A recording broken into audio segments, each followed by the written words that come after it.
A continuación vamos a darle la bienvenida nuevamente al doctor Eduardo Tizano. Yo creo que él se presenta solo, parece. Cada vez tenemos menos tiempo, entonces tenemos que apurar y como ya nos conocemos, así que prepárense porque van las preguntas y hay medalla para el mejor alumno. Otra vez esto, ya no lo pienso. Una cosa, ¿cuánto hace que creen que el gen SMN de la atrofia muscular espinal ha sido descubierto? A ver, digan en años. Alguien que levante la mano y diga, tanto tiempo. Uy, uy, uy, los pesqué. ¿Quién dice 15? 20. Te voy a tener un martillo. A ver, la mejor alumna. Uno dice 500 acá, pero escúchame, ¿no? Estamos un poco... Y le hago caso encima, porque es de estudiantes. ¿Qué? ¿15, 20? ¿Alguien dijo qué? 30. Bueno, a ver. Este que está ahí es Copérnico. Y nosotros ayer, Eugenio decía que lo de la atrofia espinal era casi una revolución. Copérnico fue el primero que dijo que la Tierra no era el centro del universo, sino que la Tierra giraba en torno al Sol. Y todo el mundo le decía que estaba loco y que esto no podía ser. Pero, sin embargo, esto fue como, lo de la atrofia espinal es como una revolución copernicana. Esto fue cuando hicieron los 25 años, que es en 2020. Así que ahora tienen, esperá que esto no funca, ahora, 30 años.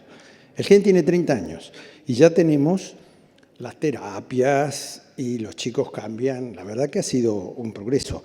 Recuerden, el gen del Duchenne, ¿cuándo se descubrió? Muy bien, el otro, te están haciendo la competencia. El gen de Duchenne fue en el 87. Así que bueno, vemos que tenemos un gran adelanto en la atrofia muscular espinal. Venía corriendo de atrás porque no le encontraban el gen y ñaca. Entonces cuando ya tiene el gen va todo bien. Bueno, y esto es lo que ha pasado con todas las publicaciones a lo largo de los años. Fíjense que cuando se descubre el gen, no sé, acá hay un problema, doctor Mercuri, usted que estuvo antes, ¿qué pasa acá? Las flechas marcan exactamente lo que yo digo, las décadas. La década genética, que empieza en el año 90, cuando se encuentra el lugar en el cromosoma 5, y el año 95, que es el año del clonado del gen. Después viene la época de investigación translacional, en la cual salen todos los ratoncitos, y fue una década terrible porque todo el mundo le hacía caso a los ratones y se habían olvidado de los humanos. Y habíamos pocos que estudiábamos más los humanos. Y después viene lo que se llama la década terapéutica. Y fíjense la cantidad de papers que tenemos todos los años relacionados con la AME. Esto va más lento, pero bueno, ahí está. Todos los años ya tenemos más de 700 papers de atrofia espinal, todos los años. Siempre decíamos, aquí la atrofia muscular espinal bailaba sola, y ahora tiene un montón de novios que quieren bailar con ella. Qué cosa, ¿no? Bueno, yo tengo que hablar un poco de presente y futuro de las terapias, pero no nos podemos olvidar de que cada vez que tenemos un paciente, por más que tengamos terapias, tenemos que hacer algo muy importante que es la comunicación del diagnóstico. Nos estamos olvidando directamente porque nos vamos a los tratamientos y muchas veces las decisiones de los tratamientos es en poco tiempo y los padres tienen poco tiempo para reflexionar sobre qué tipos de tratamientos y si realmente hay una decisión de tratamiento. Por lo tanto, este triángulo que vemos aquí, comunicación del diagnóstico, seguimiento integral y decisión del tratamiento, es fundamental cada vez que tenemos un nuevo paciente. Y cuando hablo de comunicación del diagnóstico, hablo de una cosa que es dar información gradualmente con una entrevista de prueba previa y posterior al diagnóstico. Los padres necesitan tiempo para asimilarlo, no retienen toda la información que se les da. La negación de la enfermedad es habitualmente la primera reacción. Y hablando de screening neonatal, cuando pescamos un bebé en el screening neonatal, ¿qué pasa? Los padres tienen un bebé que tiene apariencia normal.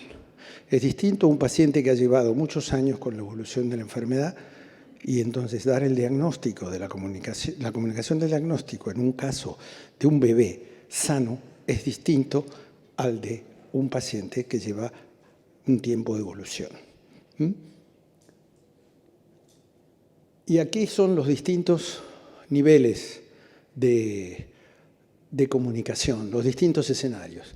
Fíjense que arriba también están relacionados con los niveles de prevención.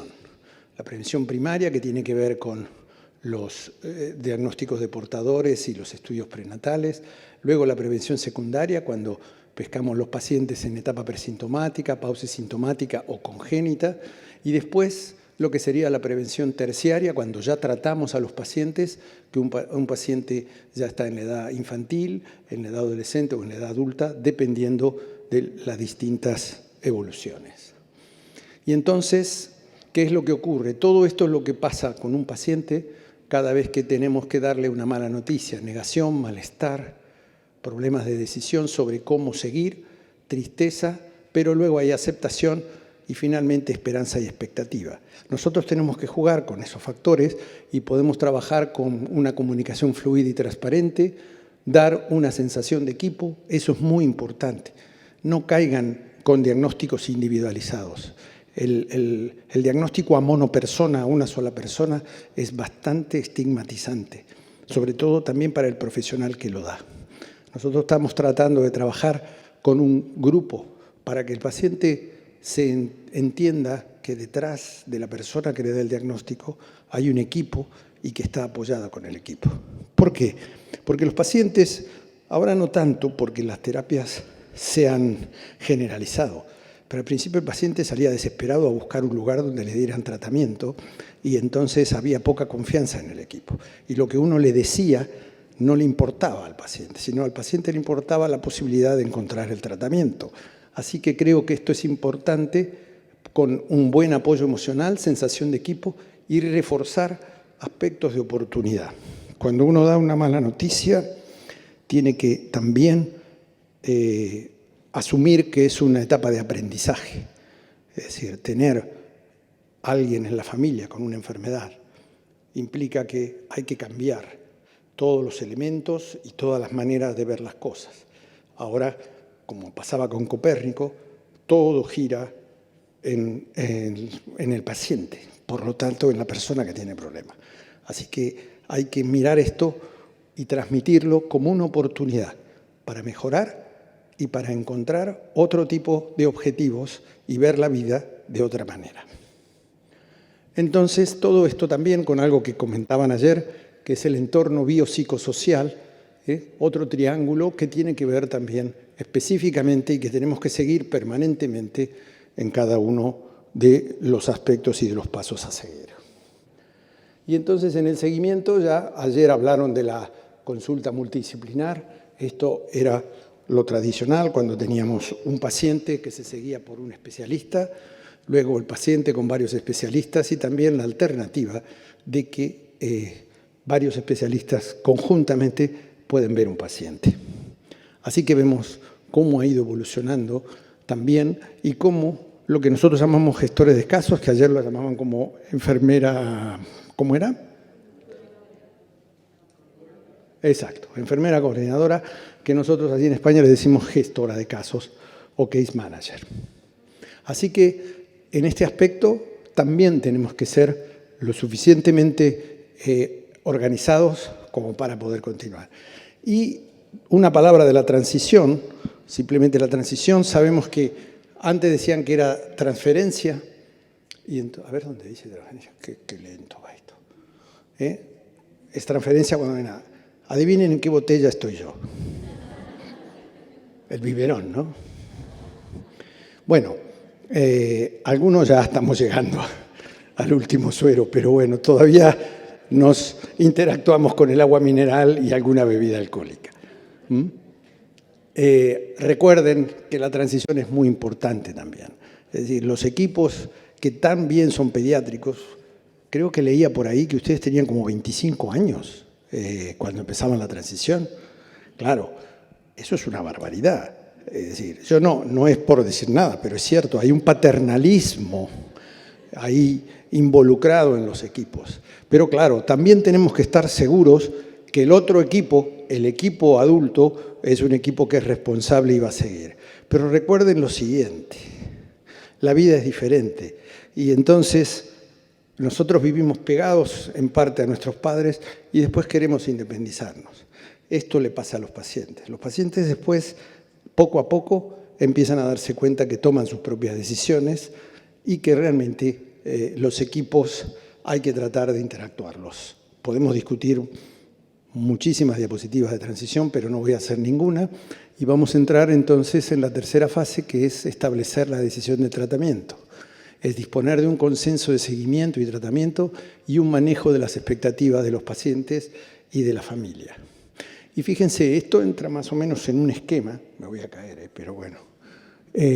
Si el paciente lo pescamos por screening neonatal o por las manifestaciones clínicas, tiene un test genético positivo y entonces entra en la cuestión de que hay que hacer una comunicación del diagnóstico dependiendo de la edad del paciente, también la estamos haciendo con los padres, y un asesoramiento genético en la familia y en el paciente un manejo integral, hacer un registro con sus datos, trabajar con el team multidisciplinario y aquí hay algo que yo siempre pongo, que es el soporte psicológico. Todo el mundo habla del soporte psicológico, pero nadie tiene un psicólogo en sus equipos. No sé si les pasa a ustedes, pero a nosotros nos pasa también.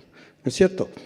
Es decir, todo el mundo ya ha llenado la boca, dice el psicólogo, el apoyo, y resulta que ningún hospital te da dinero para el psicólogo.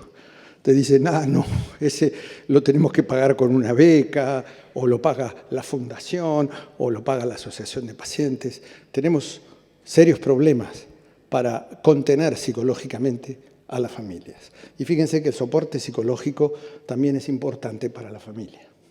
Así que vemos que aquí tenemos todo un proceso en el cual tomamos la decisión de los tratamientos avanzados y el manejo de las expectativas, siempre dentro de la aproximación biopsicosocial que habíamos comentado.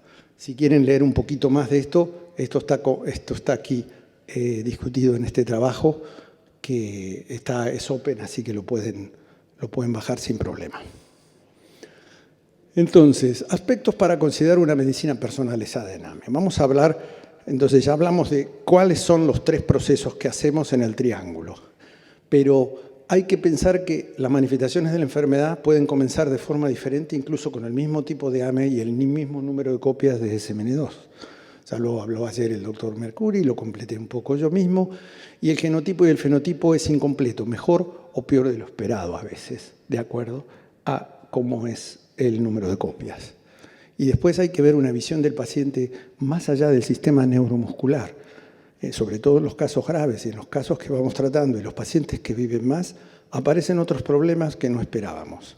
Esto de los nuevos fenotipos no solo se aplica a la cuestión motora, sino se aplica también a toda una cuestión multisistémica que después vamos a discutir un poco. Y finalmente las respuestas a las terapias también varían en los pacientes. Lo primero que tenemos que tener en cuenta para una terapia es que hay que tener confirmación genética de la atrofia muscular espinal. No podemos tratar ningún paciente que no sepamos que los 2 alelos del SMN están involucrados. ¿Cuál puede ser la trampa? Y a nosotros nos pasó la trampa.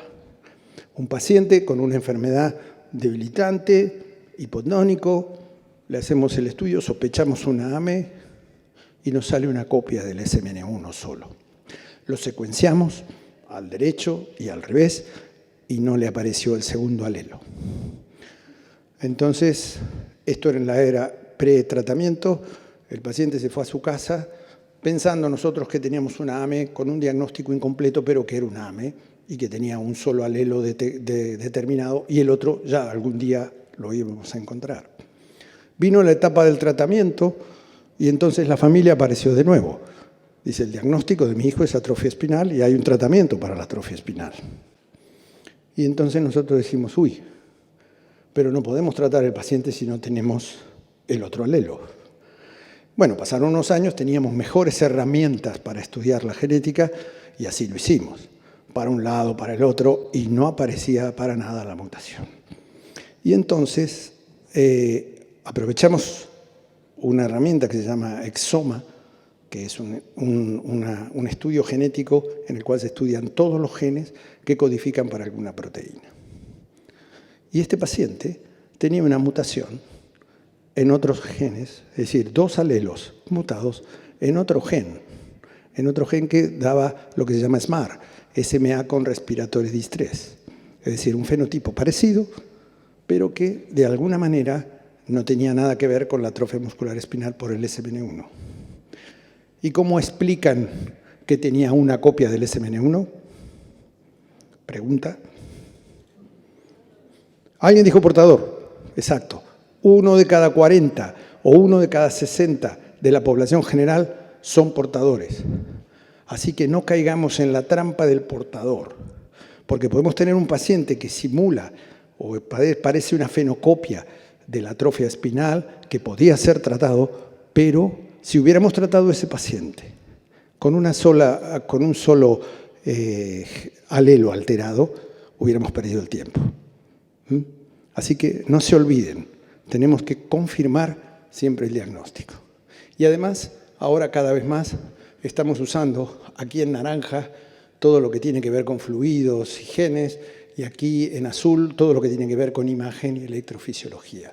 Todos estos biomarcadores, poco a poco, se tienen que ir incorporando a una cuestión rutinaria que tenemos que enfrascar el paciente en una determinada categoría.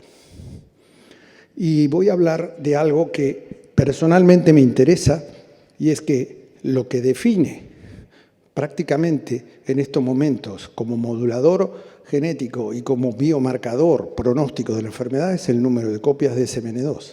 Sin embargo, el número de copias de SMN2 no siempre es el mismo. Tenemos algunos pacientes que evolucionan mejor de lo esperado a pesar del número de copias bajo. Nosotros sabemos que con un paciente con una copia de SMN, lo habíamos visto ayer, recuerden, el repaso de la clase anterior.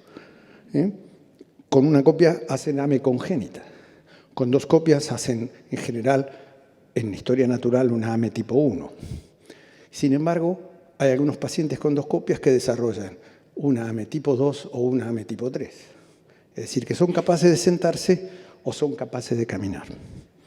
Y hay otros pacientes en la literatura, porque fíjense que estos son casi 3.000 y pico de casos recolectados de la literatura, que son peor que lo esperado. Resulta que uno espera que un paciente con 4 copias seguramente camine. Sin embargo, hay pacientes que no llegan a caminar y hay pacientes que ni siquiera llegan a sentarse. Entonces, lo más probable que un paciente que tenga un fenotipo mejor que el esperado sea una causa biológica. Es decir, en los supergenes, ayer hablábamos del supergen SMN2, por ejemplo. Es decir, que hay algo en sus genes SMN2 que hace que funcionen mejor. Y lo más probable es que cuando tenemos un fenotipo peor que el esperado, es no que tengamos un marcador negativo o que los genes de SMN2 no funcionen bien, sino que es un problema de que están mal determinados el número de copias. Hay una sobreestimación del número de copias. Cada vez que encuentren una discordancia, y aunque vayan a tratar a un paciente, traten de hacer este estudio en otro laboratorio o repetir el estudio. No se queden pensando, tengo un paciente que no se sienta y tiene 4 copias. Bueno, vamos a repetirlo. Algo debe pasar en esas 4 copias, porque lo normal es que un paciente no se siente cuando tiene solo 2 copias. Y si tiene un paciente con 2 copias que entra caminando, dice, acá pasa algo raro. Digo, no podemos ser pasivos y decir, tiene 2 copias. Si ponemos en historia 2 copias, camina. Muy bien, y le damos la terapia. Y a lo mejor no es necesaria ni la terapia, porque por ahí tiene un supergen SMN2 que ya está haciendo un efecto techo en el tipo de beneficios que puede tener.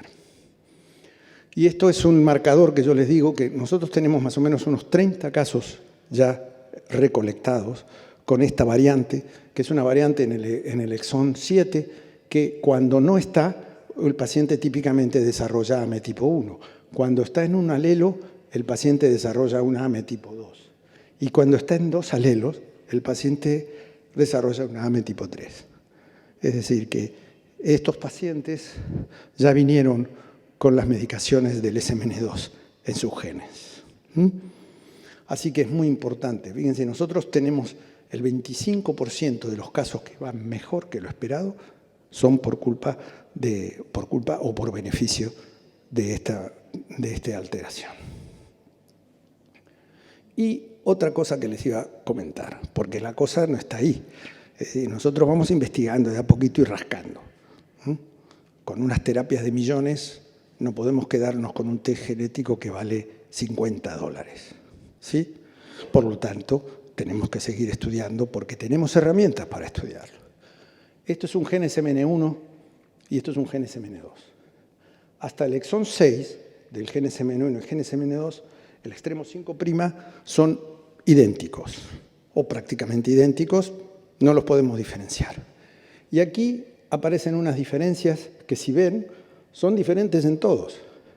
Todas estas posiciones son diferentes. ¿Cuál es la posición que define un gen SMN como SMN1 o SMN2? ¿Se acuerdan ayer? El gordo y el flaco que estaban así. La presencia de la C. Cuando hay una C en esa posición del exón 7, el gen es SMN1. Cuando hay una T, el gen es SMN2. No puede haber ambigüedades. Ahora, todo lo demás puede ser diferente. Pregunta, y sigue esto lentito. ¿Los pacientes tienen SMN2 cómo? ¿Todos violetas? Es decir, SMN2 puros, es decir, con cada una de las secuencias, vuelvo para atrás. Recuerden todo esto. ¿Los pacientes son así o son diferentes? Alguno dijo diferente. ¿Sí? Bien. Convencido tiene que decir. Sí, los pacientes son diferentes y tienen genes híbridos. Todos son T aquí. Son todos SMN2. Pero el resto puede ser diferente. A veces son puros. Sí, existen los puros. Sí, existen. Pero también existen los híbridos. Quiere decir de que aquí tenemos cosas que ayudan también a esta T que está aquí a que el exón 7 se incluya más o se incluya menos. De hecho, las terapias modificadoras del gen SMN2 no actúan sobre esta T, no hacen nada sobre esta T. La T sigue igual. Están trabajando en otros lugares. Una trabaja aquí, en esta parte del intrón 7, y otra trabaja aquí, en este extremo del exón 7. Por lo tanto, todo esto que está aquí, todavía no sabemos lo que hace y todavía no sabemos si tiene alguna influencia o no en el desarrollo del fenotipo del paciente. Y fíjense, hemos estudiado un número de pacientes y ya tenemos 28 híbridos diferentes en distintos pacientes. Hay algunos pacientes que tienen más híbridos que otros. Este es el más común que se ve, el de arriba de todo, que es solamente el exón 8, pero como ven, todo lo violeta corresponde al SMN2 y todo lo naranja corresponde al SMN1. Por lo tanto, tenemos que darnos cuenta que el SMN2, las copias, es solamente la punta del iceberg y que todavía tenemos mucho que estudiar para tratar de determinar cómo son los pacientes. Es decir, podemos hablar mucho de terapias, pero estamos tratando pacientes que son diferentes. Y si queremos buscar una respuesta de por qué un paciente puede llegar a ser mejor respondedor o tener mejor evolución o venir un poquito más enterito a la terapia que otro con el mismo número de copias, o si queremos saber si un bebé que tiene 2 copias a lo mejor puede desarrollar la enfermedad antes o después, quizá tendríamos aquí una manera de estudiarlo. No quiere decir que esta sea la causa, pero aquí tenemos herramientas para estudiarlas y tenemos que sacar las conclusiones. Así que no solo la calidad, sino la cantidad. Otro aspecto es manifestaciones más allá de la parte neuromuscular. Entonces, fíjense, tenemos, especialmente en humanos que merezcan especial atención en el seguimiento, tenemos el hígado, que hay descripción de esteatosis, problemas de metabolismo lipídico, en el páncreas, que hay pacientes con hipoglucemia, hiperglucemia, en hueso, que hay osteoporosis, fracturas, necesitan suplementación, la mayoría de los pacientes, sobre todo con la forma más grave, en corazón, que hay arritmias y hay malformaciones de cavidades y tronco en pacientes con AME tipo, ¿qué tipo? Está tapado el corazoncito, dice el tipo de AME. ¿En qué AME encontramos problemas del corazón de cavidades? Tipo 0, la congénita. 3 de cada 4 pacientes con la AME congénita tienen algún tipo de alteración de cavidades del corazón. Recuérdenlo. En el sistema inmunológico y en el riñón. Y también, ¿qué más? ¿Qué otra cosa estamos viendo ahora con el desarrollo de las terapias en los pacientes con AME? ¿Cómo? La parte cognitiva y el lenguaje, sí señor. Todo el compromiso cerebral descritas en pacientes con AME, fundamentalmente tipo 0 y tipo 1, donde vemos que hay un porcentaje de pacientes con retraso en el lenguaje y conductas autistas que parece ser mayor que el de la población general, datos que deben confirmarse en estudios más amplios.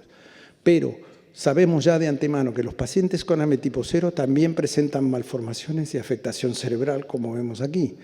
Y existen datos limitados de resonancia magnética en la AME tipo 1 que sugieren la posible presencia de afectación cortical y subcortical. Y además, recientemente, Gessner, en un estudio que hizo con Charlotte y otros investigadores, encontraron también afectación del cerebelo, en particular disminución del número de células de Purkinje. Y uno dice, ¿los pacientes son atáxicos? Quizá no lo sé, pero el cerebelo tiene muchísimo que ver en el desarrollo del lenguaje. ¿Sí o no? ¿No? Ah, bueno, no, pregunto, porque a lo mejor me estoy equivocando. Las vías, luego lo comentamos. Esto queda para la cosa. A ver, Eugenio. No, I'll say it in English. I think you have to be a bit careful because many of the studies, like the one from Mendonça, were describing brain changes which were the same we see in hypoxia ischemic encephalopathy. These children have respiratory impairment and their brain suffers from hypoxia. So I'm not sure that all the changes that have been described are congenital. I think many of them are acquired because of hypoxia. The thing is that in Mendoza, all these patients have been under respiration for more than 1 year. And that's where findings at the end. But this looks like the children with HIE, with the hypoxia ischemic encephalopathy. The distribution and the type of lesion is very typical. I do think there are minimal changes, like the one in the Purkinje cells, but looking at Rodrigo Mendoza cohort, I have been working on HIE in babies for many years, and I can tell you that these changes are exactly the same that we see in hypoxia, and the distribution, the timing. So I think we have to be careful because some will be congenital, some will be acquired because of hypoxia. I have to tell you something else. We have been studying a series of 3 fetuses with type 0 SMA, and the 3 fetuses has problems in the MRA. They are not this one because this is evolution after 1 year under respiration. But the other ones was in prenatal already there. So I think that is something that has to be carefully taken, but this is what is reported in, and we have to be just a little bit more wide in the appreciation of that. So with all the things, we move to another thing, que es necesario investigar detalladamente las alteraciones específicas de cada sistema de forma independiente para desarrollar un enfoque terapéutico más eficiente y prevenir complicaciones posteriores. La comparación de los defectos en modelos animales con AME proporciona una información valiosa si se acompaña de estudios similares en pacientes con AME tratados y no tratados o en muestras de autopsia. Recuerden, cuando hay algún problema o hay algún paciente que ha fallecido, es importante también saber qué es lo que pasa con los tejidos en los pacientes una vez que ha ocurrido el tratamiento o han llevado el tratamiento durante un tiempo. Y la evolución de los fenotipos y la supervivencia prolongada tras terapias modificadoras de la enfermedad, especialmente en pacientes con AME grave, deberían revelar nuevos problemas o patologías que podrían estudiarse y, en última instancia, resolverse. Y vamos a seguir. los pacientes con tratamiento. Decía Eugenio que prácticamente casi ninguno empeoraba. Algunos hemos visto que va mal, y realmente evoluciona mal, siempre evoluciona mal, y uno esperaría que el tratamiento lo frenara. Pero es cierto que algunos pacientes tienen mejoría, otros quedan más estables, y es muy difícil definir a un paciente o no como no respondedor. Y entonces tenemos aquí varios factores relacionados con la medicación, relacionados con la enfermedad y relacionados con el paciente. Por ejemplo, si sabemos que las medicaciones actúan sobre el extremo del exón 7 y sobre esta región del intrón 7, por ejemplo, en este caso es nusinersen, en este caso es risdiplam, seguramente las secuencias de todos los pacientes no serán exactamente iguales. O secuencias de alrededor, por ejemplo aquí o aquí, podrían ayudar a que esto se uniera mejor o peor. A pesar de que esta unión es prácticamente indisoluble, puede ser que a lo mejor haya factores aquí que todavía no conozcamos en todos los pacientes. Por el momento, las secuencias estas, en una serie de pacientes que hemos estudiado, todavía son iguales. No hemos encontrado diferencias, pero las tenemos que estudiar. Luego, aquí una cosa que se pasó, recuerden que en la terapia génica también podemos tener casos que no respondan bien. Y las alternativas pueden ser que haya un número de episomas diferente en cada neurona, o no todas las neuronas tienen el mismo número de episomas. Podría haber neuronas sin episomas. Tenemos los anticuerpos neutralizantes, que si bien nosotros manejamos una dosis de anticuerpo neutralizante, no quiere decir que exactamente en las neuronas haya algún tipo de inhibición o de neutralización, o algunas sean más sensibles o no, dependiendo cómo están estos anticuerpos circulando. Hay un número de vectores virales sin insertos circulando. Es decir, está claro, se ha visto además. Y hay algunos episomas que por alguna razón pueden estar incompletos. Así que todo esto puede llegar a ser importante a la hora de establecer si un paciente puede ser o no respondedor. Y finalmente, no sabemos la influencia del genoma del paciente en la respuesta a los tratamientos. Un estudio de genoma que sale unos 1.000 y pico de euros, no sabemos si nos va a dar información, pero al menos es una información que tendríamos y sabríamos a la larga si podría ser aplicable o no al tratamiento de los pacientes, o nos puede dar alguna información valiosa para determinar algunas susceptibilidades de los pacientes a desarrollar algún tipo de complicaciones, sobre todo inmunológicas o sobre todo relacionados con microtrombos o desarrollo de problemas a nivel enzimático y de inmunidad. Y entonces, lo que vamos ahora a ver es que con las trayectorias estas y con toda esta discontinuidad de información, si bien casi todos los pacientes podríamos decir que van bien, pero tenemos muchos huecos. Pero los pacientes con AME tipo 1 o pacientes con 2 copias tienen todavía problemas. Y entonces tratamos de ir a ver qué pasa a nivel prenatal. Y entonces a nivel prenatal, recordemos que ya desde el periodo fetal, la médula espinal de los pacientes con atrofia muscular espinal, sobre los que tienen 2 copias, tienen menor número de neuronas motoras. ¿Por qué? Porque las neuronas se van perdiendo a lo largo del desarrollo. Primero tenemos muchas neuronas para inervar muchas fibras, lo que se llama inervación poliaxonal. Con el tiempo y con la evolución van disminuyendo estas neuronas por un proceso que se llama apoptosis. Y esta apoptosis, que es natural, en los pacientes con atrofia muscular espinal está aumentada. Y esto lo vemos en este número de neuronas. Y algunas de esas neuronas no necesariamente tampoco están bien. Así que ya desde el vamos, fíjense, al nacer ya el número de neuronas prácticamente es del 50% menos en los pacientes con AME tipo 1 o con AME con 2 copias.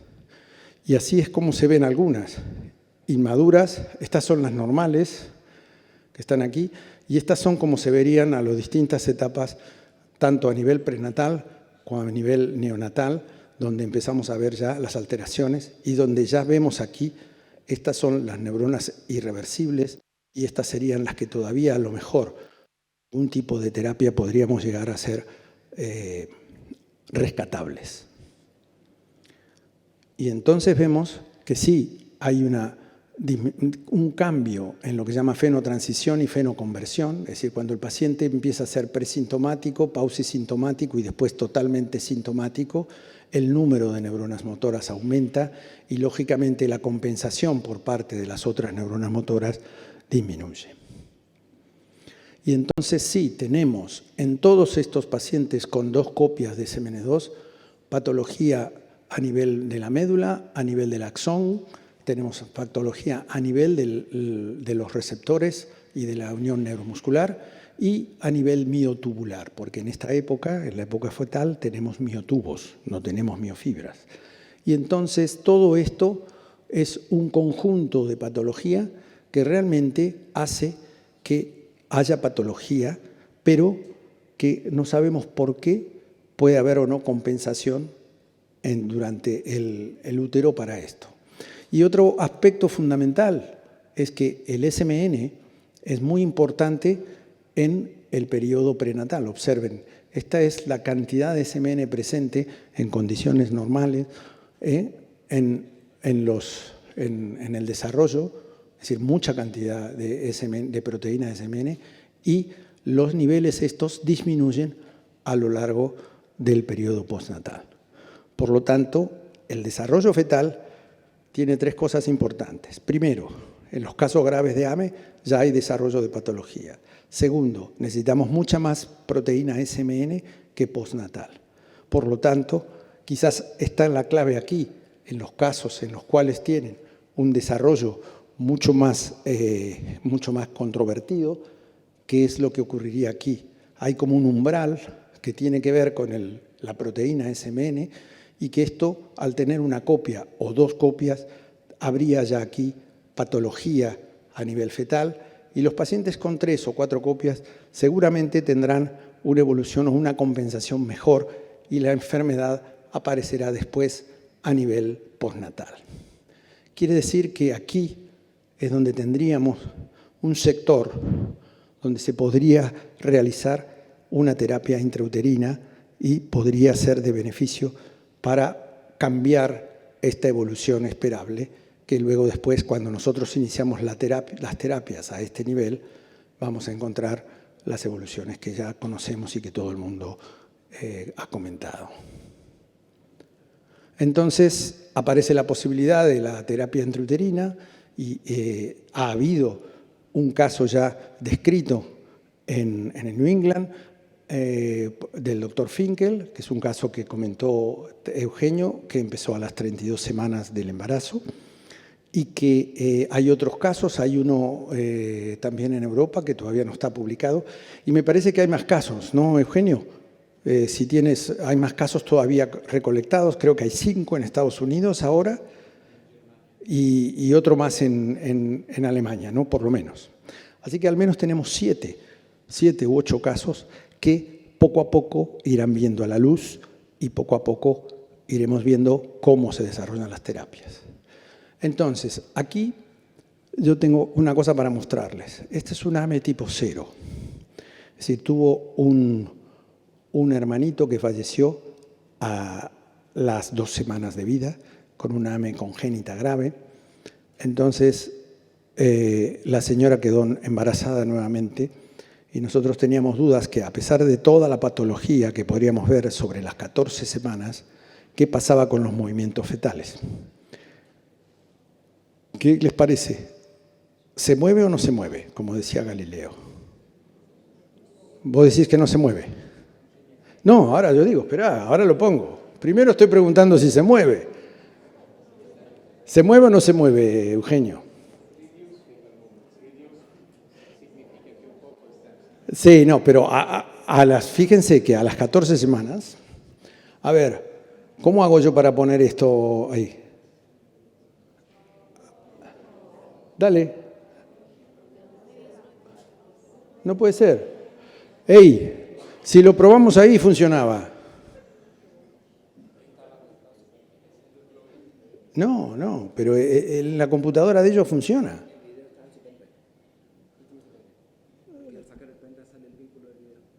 No, si él lo probamos con el ordenador ya allí. Ah, entonces dale, dáselo. Te mandamos el pendrive. Mientras tanto, seguimos levantando la cabeza. ¿Quiénes dicen que se mueve? Vale. Unos dicen que no se mueve.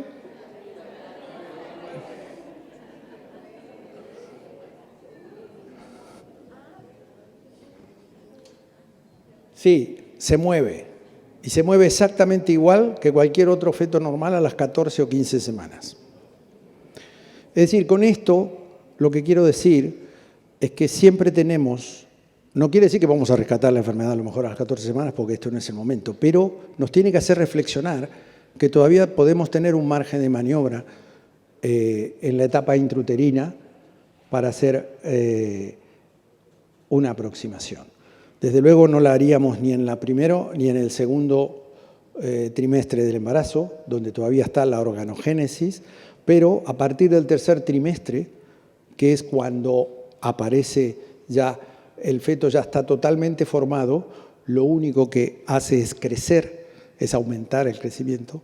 Allí hay una ventana de oportunidad que quizá tendríamos que tener en cuenta para algunos casos de AME grave o de AME inclusive más grave como la AME tipo 0 que les estoy mostrando aquí. Así que bueno, gracias por la ayuda de... ¿Fue así? ¿Pusiste el pendrive y funcionó? ¿No? Yo pensaba darle una medalla y ahora resulta que no. Bueno, no te quedes con el pendrive, Te lo devuelvo.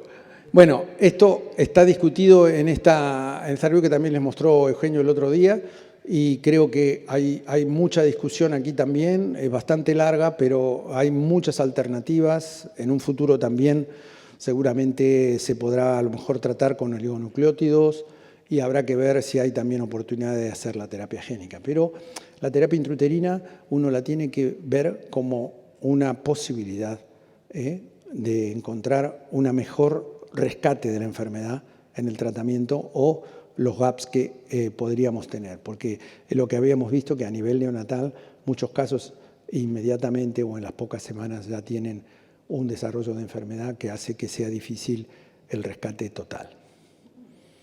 Y entonces los protocolos de terapia combinada, simplemente les quería decir que en el año 2006 había hecho este triangulito donde poníamos un estimulante de la fuerza muscular, un neuroprotector y un fármaco que aumente el SMN completo a partir del SMN2. Y habíamos puesto la terapia celular y la terapia génica como ahí, ¿no? Dando vuelta en el triangulito. Unos años después ya volvimos otra vez a manejar el triángulo, lo desarrollamos un poco más e incluimos lo que se llamaba el standard of care. Es decir, dentro de cualquier tipo de terapia siempre teníamos que lograr el standard of care. En 2016 ya metimos los standard of care dentro del triangulito y teníamos ya la modulación del SMN2, la terapia génica ya puesta absolutamente con su personalidad y fármacos entonces ya independientes del SMN como neuroprotectores, mejoradores de la neurotransmisión y activadores del músculo.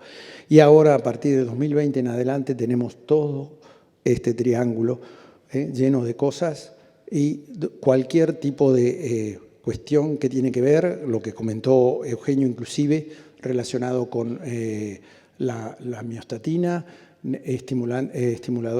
estabilizadores de la unión neuromuscular y es decir, todo esto en un compendio que ya ahora este es nuevo, con un nuevo también integrante que es la estimulación sensorial, que posiblemente podría ser interesante como un pequeño electrodo que se coloca para estimular fundamentalmente las interneuronas y que estas interneuronas están dando vitalidad a las neuronas motoras.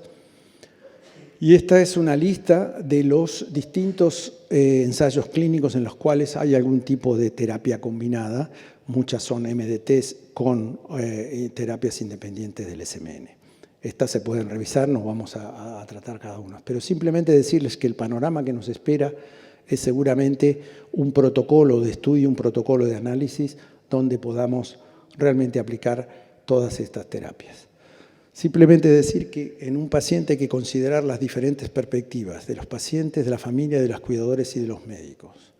Tenemos que informar sobre la limitación de datos en algunos casos y la importancia de los standard of care, lograr un consenso para los resultados que son significativos para el paciente y la familia y crear sobre todo confianza en el equipo multidisciplinar, de que el paciente sepa que donde lo están tratando lo mejor posible y lo mejor para él.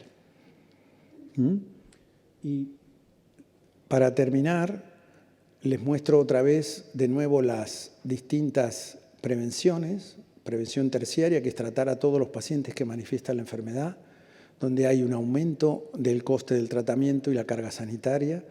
Después viene la prevención secundaria, que es tratar a todos los casos presintomáticos o lo más temprano posible mediante el cribado de neonatal, donde hay un gasto de tratamiento, pero hay una disminución de la carga sanitaria.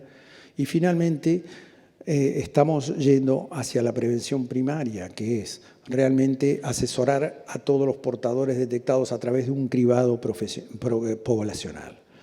Es decir, aquí disminuiría los gastos de tratamiento y disminuiría también la carga sanitaria. Y tenemos que considerar el principio de equidad, beneficencia y de justicia social en las decisiones que se adopten.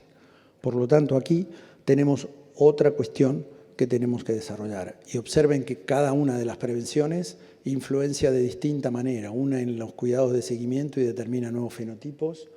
Otro, principalmente, la carga sanitaria y el desarrollo de la enfermedad. Y la prevención primaria influencia fundamentalmente en la incidencia y en la prevalencia de la enfermedad. Es decir, son tres aspectos totalmente distintos con cada una de las prevenciones. Y simplemente decir que esto lo decíamos en el año 2017, que SMH Evolving Phenotypes debido a los Improved Standard of Care and New Treatments. El clínico debe estar alerta para identificar nuevos patrones de desarrollo motor en la atrofia muscular espinal. El desarrollo cognitivo en los pacientes con tipo 1 necesita estudiarse mucho más en profundidad.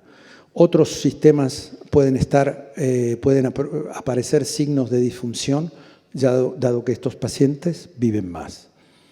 El diagnóstico temprano y la intervención, incluyendo presintomática y newborn screening, tiene que ser considerado. Todavía no era una cosa realmente establecida.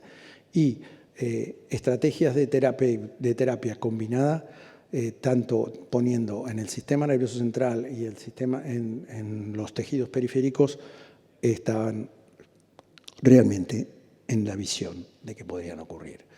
Y en este sentido, modelamos el futuro de los pacientes con AME. ¿Qué pasa ahora y qué va a pasar en un futuro? ¿Y cuáles son las perspectivas? Es decir, ahora la mayoría de los casos los teníamos basados en lo diagnóstico por síntoma y evolución, y la mayoría será detectado presintomáticamente, lo que traerá nueva clasificación y fenotipos emergentes. El diagnóstico genético, una prueba genética simple, pero con el tiempo tendremos una metodología mejorada por NGS para definir casos difíciles y cribar portadores de la población general, lo que va a dar un diagnóstico preciso de AME y prevención primaria detectando portadores. El número de copias de SMN2 actualmente es la regla. Lo que iremos es a una secuenciación completa del SMN2 y otros genes modificadores, por ejemplo el genoma, lo que nos ayudará a determinar modificadores genéticos implicados en la trayectoria de la AME y respuesta al tratamiento. No tenemos todavía otros biomarcadores validados más allá de la genética, pero seguramente tendremos una batería de biomarcadores disponible que nos van a dar información de utilidad para ver la evolución de la enfermedad o la respuesta al tratamiento. Las terapias disponibles, tenemos una monoterapia en cada paciente con las medicaciones aprobadas. Todavía hay ensayos clínicos, terapias combinadas, pero no tendremos todavía un protocolo de distintas combinaciones de terapias que es esperable, lo que implica que habrá un alto costo de estas terapias y considerar aspectos de equidad y justicia. Y finalmente, la carga sanitaria de la enfermedad.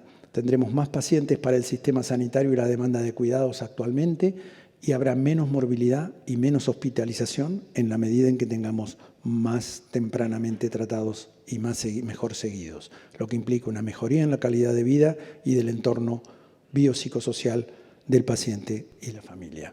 Simplemente decirle que la atrofia muscular espinal. Ahora, a ver si funciona así, ¿no? Este le pones que sí, ¿no? Sí. Ahora estamos sumergidos en una nueva atrofia muscular espinal.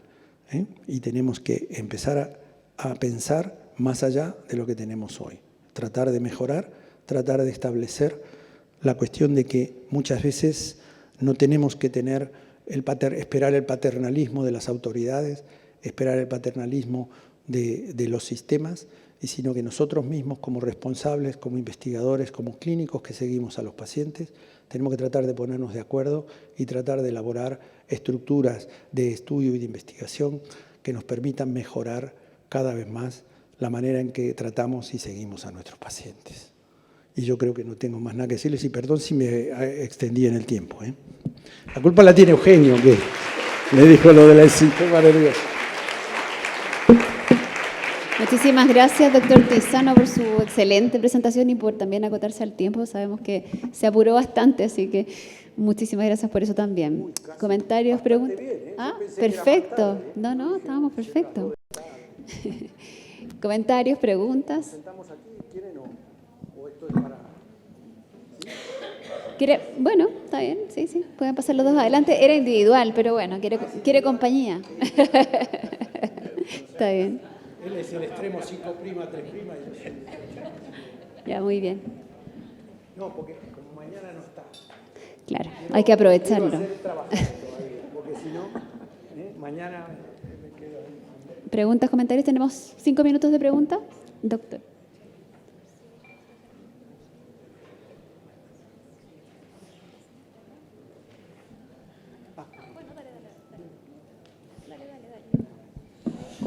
Hola, buenas doctores. Mi nombre es Vicente, soy kinesiólogo de Teletón.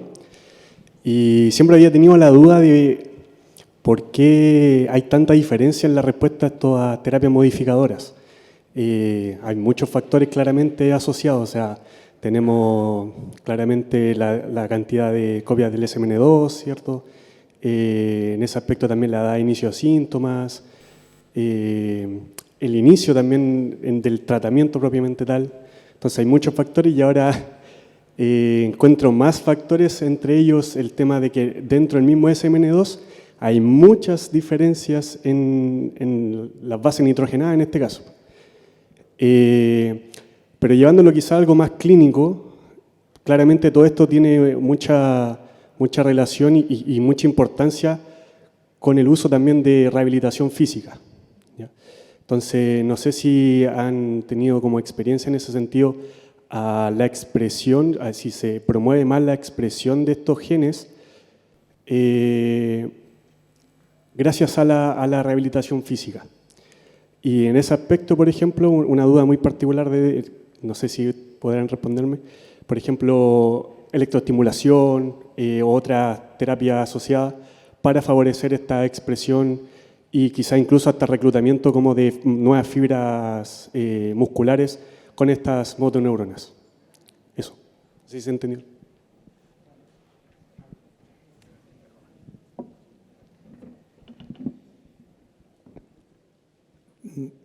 La historia dice que los ratoncitos que con AME, es decir, en el modelo animal, les hacían hacer ejercicio, tenían una mejor evolución.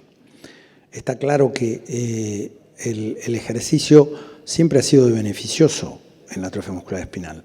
Y sobre todo el ejercicio donde no tenías que hacer mucha fuerza de gravedad, como por ejemplo cuando estás en una piscina, en una pileta de natación. Así que es evidente que no sé si esto realmente tiene una influencia directa sobre los genes. A lo mejor Eugenio puede comentar algo más sobre esto, pero mi opinión es que hay que lograr un equilibrio entre lo que es la actividad física del paciente y lo que tiene el paciente. El problema es que el paciente tiene muchas cosas. Yo lo que he intentado hacer en esta charla es decirle, el paciente es una caja de sorpresas. No es solamente un paciente que tiene una enfermedad de neurona motora y que tenemos un tratamiento y que haciendo un poco de ciertas cuestiones lo podemos llevar adelante. Todavía necesitamos conocer mejor qué tipo de paciente vamos a estudiar y vamos a tratar. Y yo creo que ahí está la clave. Todavía no hay una respuesta clara a tu pregunta.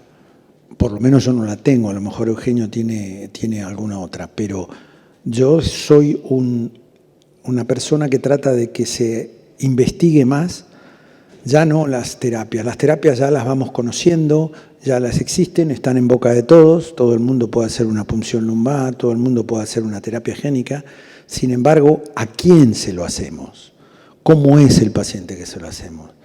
¿Cuál es la diferencia? Si no le miramos el hígado al paciente antes de la terapia, no sabemos si lo que le aparece después en el hígado es un problema de la terapia o es un problema propio de la enfermedad.